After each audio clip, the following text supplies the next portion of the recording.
to change feet on the Singer Fashion Mate 3342, all you need to do is actually hold onto the foot on either side and pull towards you. Now you want to just be a little careful because there is that little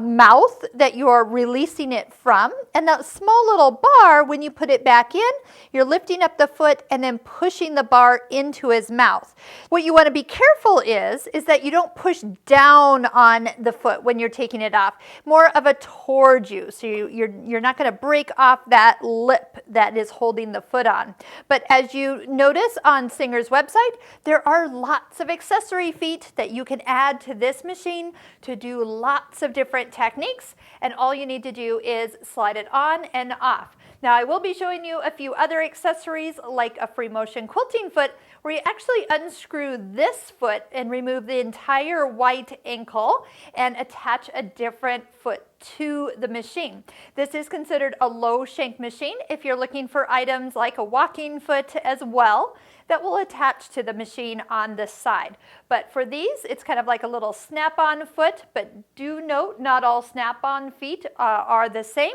but just that look for the feet that are designed for this exact Singer model.